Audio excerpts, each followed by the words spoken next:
আসসালামু আলাইকুম রহমতুল্লাহি ওবরকাতুহু। আশা করছি আপনারা সবাই ভালো আছেন। আপনারা যারা পুলিশ বিভাগীয় পদোন্নতি পরীক্ষা দিবেন তাদের জন্য ক্ষুদ্র একটা প্রচেষ্টা।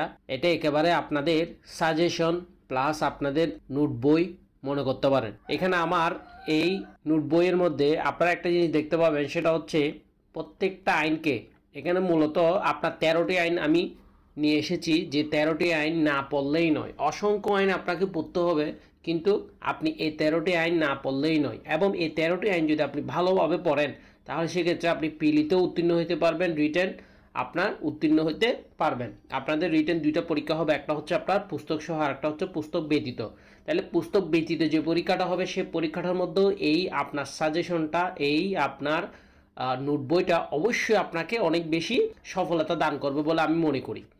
তাহলে এই ক্ষেত্রে দেখা যায় আপনার 13টি আইনের মধ্যে হচ্ছে এই আইনগুলো আমি এখানে একেবারে সহজ করে আপনার একেবারে প্রাঞ্জল ভাষায়, মানে আপনার একবার পড়লে আপনি কি করতে পারবেন, বুঝতে পারবেন, এইরকম ভাষায় আপনি আপনার এখানে আইনগুলোকে তুলে ধরেছি। আপনার মূলত যে আইনগুলো আমাদের, যেমন আপনার ফৌজদারি কার্যবিধি, দণ্ডবিধি 1860, তারপর হচ্ছে সাক্ষ্য আইন, এই আইনগুলো আপনার এনফোর্সমেন্টের দিক থেকে এই আইনগুলো ছিল আপনার কি ইংলিশ ভার্সনে।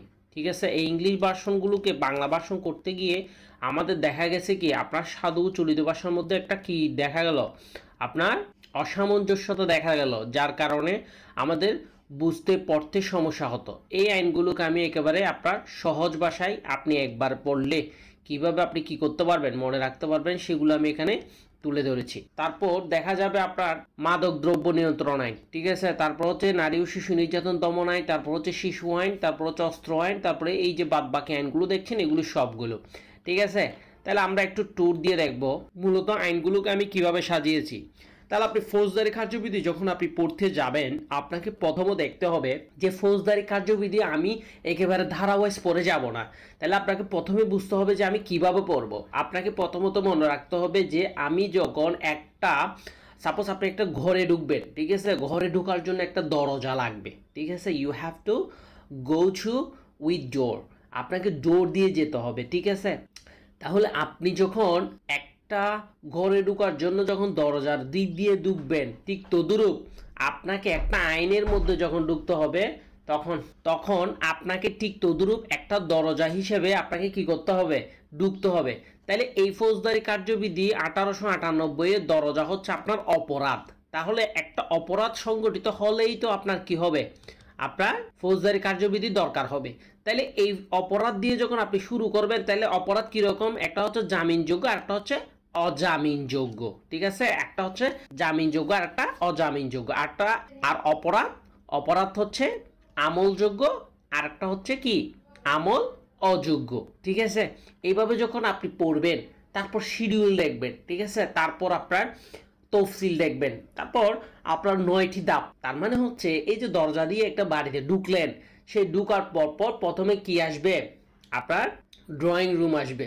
ঠিক তদ্রূপ এই যে দেখেন আপনার মামলা দায়ের করবেন, একটা ফৌজদারি মামলা কিভাবে দায়ের করবেন, এটা হচ্ছে ফৌজদারি কার্যবিধির একেবারে প্রথম ধাপ। তাহলে এইভাবে একটা একটা স্টেপ করে 9টা ধাপ আছে, এগুলো আমি এখানে তুলে ধরেছি। তারপর আপনি দেখবেন এই 9টি ধাপের পরে আপনি গিয়ে দেখবেন কি আপনার মূল আইনটা শুরু হবে। তাহলে মূল আইনটা আমি একেবারে শুরু করেছি কিভাবে, আপনার কখন এটার ইতিহাস থেকে, ব্যাকগ্রাউন্ড থেকেও প্রশ্ন আসতে পারে, ঠিক আছে, এই ব্যাকগ্রাউন্ডগুলো। তারপর আপনার ধারা ওয়াইজ দেখছেন, এই যে ধারাগুলোকে একেবারে প্রিলিমিনারি স্টাইলে আমি নিয়ে আসার চেষ্টা করেছি।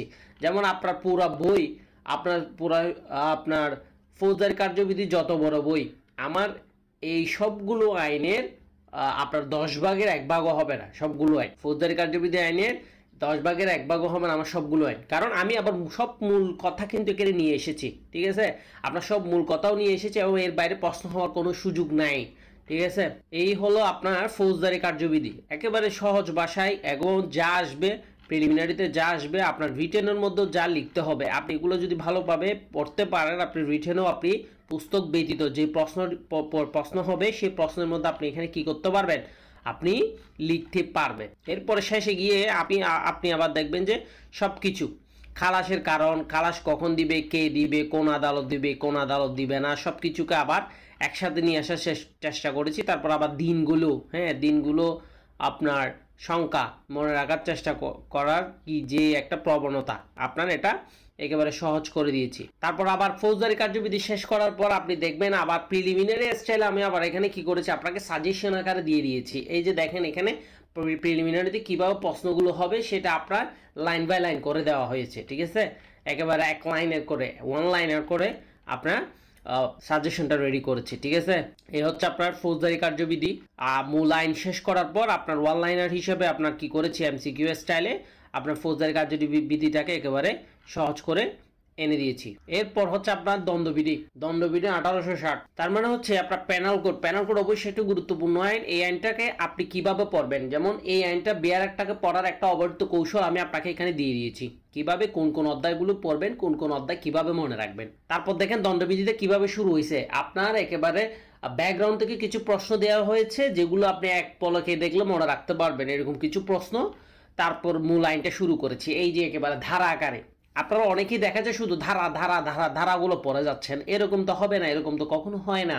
আপনাকে এইরকম অ্যাটেম্পে আপনার যদি পরীক্ষা দেন তাহলে সেক্ষেত্রে আপনাকে কয়েকবার পরীক্ষা দিতে হবে, কিন্তু আপনি যদি ধারাসহ ভিতরে একটু পড়ে যান তাহলে সেক্ষেত্রে আপনাকে প্রথমবারে আপনার পরীক্ষাটা আপনার সলভ হয়ে যাবে, প্রথম অ্যাটেম্পেই আপনি পাস করতে পারবেন।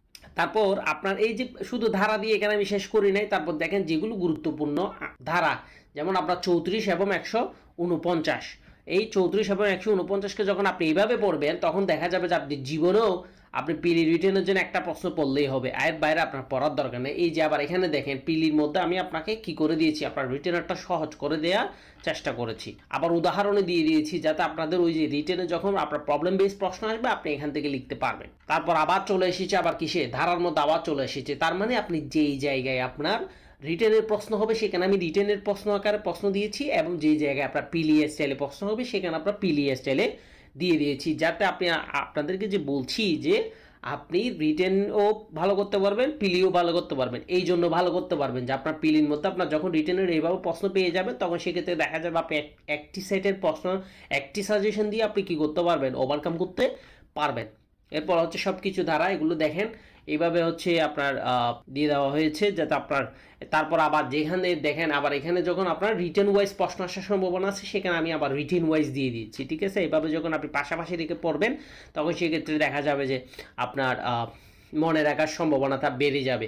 তারপরে এই যে দেখেন 108 দ্বারা কীভাবে মনে রাখবেন, এই যে এখানে পুলিশের এখানে অনুষ্ঠিত নেই পাগল, তারপর হচ্ছে আপনার সহায়তাকারীকে পরিচিত নাও, এই ওয়ার্ডগুলো বড় করে দেওয়ার কারণ হলো এই ওয়ার্ডগুলো যদি আপনি মনে রাখেন 108 দ্বারা আপনি কি করতে পারবেন, মনে রাখতে পারবেন। তারপর আবার দেখেন এখানে রিটেনে কিছু প্রশ্ন নিয়ে এসেছি যাতে আপনার পিলির সাথে রিটার্নটাও কি হয়ে যায়, কাবার হয়ে যায়। এই যে এখানে আন্ডারলাইন করে যে ওয়ার্ডগুলো আন্ডারলাইন করে দেওয়া আছে আপনি যা শুধু এগুলো একটু হাইলাইটার দিয়ে একটু হাইলাইট করে দিবেন, দেন আপনার যাওয়ার আগে পড়ে যাবেন। এটা হচ্ছে আপনার পড়া। তারপর হচ্ছে 109 যখন আপনি পড়বেন পাশাপাশি আদার্স এই যে সেকশনগুলো আছে এগুলো যখন আপনি কি করবেন পাশাপাশি রেখে পড়বেন তখন আপনার কি হয়ে যাবে, আপনার রিটার্নটাও কাভার হয়ে যাবে, ঠিক আছে। এটা হচ্ছে আপনার দণ্ডবিধি থেকে আমি ঠিক এইভাবেই সাজিয়েছি যাতে আপনাদের দুইবার পড়তে না হয় কোনোভাবে। এই যে আবার এখানে দেখেন 300 দ্বারা 5টি ব্যতিক্রম কীভাবে মনে রাখবেন, একটা হচ্ছে উত্তেজনা, একটা হচ্ছে পূর্ব পরিকল্পনা, একটা হচ্ছে কি সরকারি কর্মচারী, একটা হচ্ছে আকস্মিক বিবাদ, একটা হচ্ছে 18+। এইগুলো যখন আপনি মনে রাখবেন আপনি ভিতরের কথাগুলো আপনি কি করতে পারবেন, এই ওয়ার্ডগুলোকে একটু লম্বা করে ব্যাখ্যা করে লেখার চেষ্টা করলে আপনার হয়ে যাবে। কোন এবং নরহত্যা রিটেনের জন্য প্রশ্ন, সেই জন্য আপনার পিলিতে যদি আপনি পড়ে ফেলেন তাহলে সেক্ষেত্রে আপনার পিলিতে যদি বাইচান্স কোনো ধরনের আপনার ছোটো আকারে যদি কোনো প্রবলেমে আসে তাহলে সেক্ষেত্রে আপনি সেটা আনসার করতে পারবেন, ঠিক আছে। এই হচ্ছে আপনার দণ্ডবিধিতে আসলে একটু বোঝার আছে, যার কারণে এখানে উদাহরণ বেশি, ঠিক আছে। একটু বোঝার ব্যাপার স্যাপার আছে, ঠিক আছে, একটু বুঝে পড়বেন, ঠিক আছে। গতানুগতিক ধারাগুলো পড়ে যাবেন, শাস্তি 2-1টা পড়ে যাবেন, কমন আসবে না যে তা না, কিন্তু আপনি ফার্স্ট অ্যাটেম্পটে আপনি পাস করা কঠিন হয়ে যাবে। তারপর আপনি 499 দেখেন, এই যে দণ্ডবিধি আইনের আপনার 499 মধ্যে আপনি কি মনে রাখবেন, জনস্বার্থ মনে রাখবেন, এদিকে সরকারি কর্মচারী মনে রাখবেন, গণসমস্যা, তারপর হচ্ছে আদালতের কার্য, আদালতের কর্তৃক, তারপর হচ্ছে সিদ্ধান্ত জনগণের উপর আইনসম্মতভাবে আইন ক্ষমতা সম্পন্ন নিজের বা অন্যের জনস্বার্থে জনকল্যাণে সতর্ক। এইগুলো মনে রাখলে আপনি সম্পূর্ণ 10টি ব্যতিক্রম আপনি কি করতে পারবেন, লিখতে পারবেন, ঠিক আছে। মূল ওয়ার্ডগুলো আমি এখানে আবার শেষে এসে আপনার কি করেছি, আপনার এই যে আপনারা যেগুলো মনে রাখার জন্য শুধু ধারাগুলো পড়ে যান, এই ধারাগুলোর মূল কথাগুলো একেবারে এখানে নিয়ে আসার চেষ্টা করছি, ঠিক আছে। তারপর আবার দণ্ডবিধি শেষ হওয়ার পর আবার সাজেশন আকারে ওয়ান লাইনের হিসাবে আপনার প্রিলিতে যেভাবে প্রশ্ন আসবে সেভাবে এক লাইন করে কি দেওয়া হয়েছে, আপনার সমস্ত প্রশ্নকে ব্যাখ্যা আকার আপনার এক লাইন করে দিয়ে দিয়েছি, যাতে আপনার পড়তে সুবিধা হয়। প্রিলিতে আপনার মাইন্ডসেট অফটা কি হয়ে যায়, প্রিলির বেসড হয়ে যায়, ঠিক আছে। এটা হচ্ছে আপনার দ্বন্দ্ববিধি 1860। ঠিক তদ্রুপ আপনি এখানে আপনার শাক পয়েন্টটাকেও আমি এভাবে করেছি, আপনার প্রতিটা ধারাকে একেবারে ইজি ওয়েতে যেগুলো আপনার পিলিতে আসবে সেভাবে লেখার চেষ্টা করেছি, এবং যেখান থেকে রিটেন প্রশ্ন হবে সেগুলো একটু ব্যাখ্যা করার চেষ্টা করছি। এই ওয়ে আপনার প্রশ্ন আসবে না, ঠিক আছে। অন্য আইন থেকে প্রশ্ন আসতে পারে, কিন্তু আমি এখানে যে 13টা আইন দিয়েছি সেই আইনের যদি প্রশ্ন করতে হয় এখান থেকেই করতে হবে, ঠিক আছে। এগুলো হচ্ছে আপনার ক্রুশিয়াল পার্ট, এখান থেকে এগুলো বাদ দিয়ে, এই আপনার অংশগুলো বাদ দিয়ে কোনোভাবে প্রশ্ন করা সম্ভব না, ঠিক আছে। এরপর হচ্ছে আপনার মাইনর অ্যাক্ট, স্পেশাল অ্যাক্ট যেগুলো আছে, ঠিক আছে। স্পেশাল অ্যাক্টগুলো এই যে শাক পয়েন্টকেও আমি আবার শেষ করে আপনার ওয়ান লাইনার হিসেবে দিয়ে দিয়েছি, যাতে আপনার জাস্ট প্রিলিজন এগুলো পড়লে হয়ে যাবে, ঠিক আছে। সাজেশন প্লাস আপনার ব্যাখ্যা, ঠিক আছে। রিটেন প্লাস প্রিলি কীভাবে পড়তে হয় এখানে আপনি এই নোটগুলো পড়লে আপনি বুঝতে পারবেন, ঠিক আছে। এরপর হচ্ছে আপনার মাদক দ্রব্য নিয়ন্ত্রণের 2018 একেবারে সহজ ভাষায়, এর থেকে সহজ ভাষা হয় না, ঠিক আছে। একবার পড়লে মনে থাকবে, এক কথায় শেষ, ঠিক আছে। এই যে যেখানে আপনার ধারা 11 দেখেন একেবারে পয়েন্ট আকারে, ঠিক আছে। একটু জাস্ট কলম দিয়ে অথবা হাইলাইটার দিয়ে আন্ডারলাইন করে করে পড়ে ফেলবেন, যাতে আপনার রিটেনের জন্য কাভার হয়ে যায়, ঠিক আছে। এই যে আপনার 15টা দেখেন, ধারা 15 লাইসেন্স ইত্যাদি শর্তভঙ্গের বিরুদ্ধে কি কি ব্যবস্থা করতে হবে, ঠিক আছে, কি কি শাস্তির ব্যবস্থা রেখেছে। এই যে একেবারে সহজ ভাষায় এরকম করে আপনার প্রতিটা আইনকে আপনার সাজেশন প্লাস তারপর আবার মনে রাখুন, কিভাবে মনে রাখবেন। যেমন হাতে নাতে ধৃত হলে 30 কার্য দিবস, তারপর হচ্ছে হাতে নাতে ধৃত না হলে 60 কার্য দিবস। তাহলে এই জিনিসগুলো সংখ্যাগুলোকে আবার ধারার শেষে আবার কি করেছি, সহজে মনে রাখুন বলে আবার অ্যাড করে দিয়েছি, যাতে আপনারা যা শুধু এইগুলো পরে গিয়ে আপনি প্রিলিটা কি করতে পারেন, অ্যাটেম্পট করতে পারেন। তারপর আবার গুরুত্বপূর্ণ শাস্তিগুলোকে সব একটা চক আকারে দিয়ে দেওয়া হয়েছে, যাতে এইগুলোই দেখে আপনি পরীক্ষা দিতে যেতে পারেন। তারপর নারী ও শিশু আইন, অবশ্যই যেমন ধারা 2 দেখেন আপনার এখানে যেই মূল কি পয়েন্টগুলো আমি এখানে তুলে দিয়েছি, যেমন 2-6 বলা হচ্ছে নবজাতক হবে কীরকম, 40 দিন, যদি 40 দিনের নিচে হয় তাহলে সেটা হচ্ছে নবজাতক। আর 2-6 বলা হচ্ছে কি যে কোনো নারী হচ্ছে কি, এখানে নারী ও শিশু নির্যাতন দমন আইনে ইনক্লুড হবে। তারপর আপনার গুরুত্বপূর্ণ যেই শাস্তিগুলো আছে সেগুলো চক আকারে দিয়ে দিয়েছে, যাতে একবারেই আপনি কি করতে পারেন, পড়তে পারেন। আপনি আইনটাকে যত বেশি সহজ করে পড়তে পারেন তত বেশি আপনার মনে থাকবে। আর আপনি যদি শুধু ধারাগুলো দেখে যান তাহলে আমি মনে করি না আপনি প্রথম অ্যাটেম্পটে আপনি কখনো পাশ করতে পারবেন। ভাগ্য থাকলে হইতে পারে, কিন্তু কনফিডেন্টলি বলতে পারবেন না যে আপনার হবে, ঠিক আছে। আপনার প্রতিটি আইনের মধ্যে যেমন শিশু আইনকেও আমি আবার আপনার এইভাবে একেবারে যেমন আপনার পয়েন্ট আকারে, তারপরে সহজে কিভাবে মনে রাখবেন সেগুলো প্রতিটা ধারার নিচে আবার সহজে মনে রাখুন বলে আপনার কি দিয়েছি, আপনার পয়েন্ট আকারে দিয়ে দিয়েছি, যাতে আপনার মনে থাকে, ঠিক আছে। তাহলে আপনার এই সম্পূর্ণ যেমন আপনার সহজে মনে রাখুন, শিশু আইনের 2টি ধারা জামিনের বিষয় উল্লেখ করা আছে, জামিনের বিষয় আছে 2টি। প্রথমে ধারা দিয়েছি, ধারার পরে আপনার সহজে মনে রাখুন বলে আপনার পয়েন্টটা দিয়ে দিয়েছি কি, ধারা 29 এবং ধারা 52, ঠিক আছে। তারপর আপনার 6ষ্ঠ অধ্যায় গ্রেপ্তার, তদন্ত, বিকল্প পন্থা এবং জামিন, ঠিক আছে। তাহলে 9 বছর নট মানে হচ্ছে 9 বছরে কোনো শিশুকে আটক রাখতে পারবে না, একেবারে ইজি। আপনি প্রথমে আগে ধারাটা পড়বেন, দেন আপনি নোট করবেন, কিংবা আপনি আদার্স যে কিওয়ার্ড আছে এগুলো মনে রাখতে পারবেন। ঠিক এইভাবে আপনার প্রতিটি আইনকে, টোটাল 13টি আইনকে আমি এখানে কি করেছি, আপনার সাজিয়েছি। আপনাদের শুধু এইটা পড়ে গেলে আপনি প্রিলি অবশ্যই পাশ করবেন, এবং রিটেন যে আপনার পুস্তক ব্যতীত যে পরীক্ষাটা হবে সেই পরীক্ষাটাও আপনার এইখান থেকে প্রচুর পরিমাণে আপনি প্রশ্ন কি করতে পারবেন, আনসার করতে পারবেন।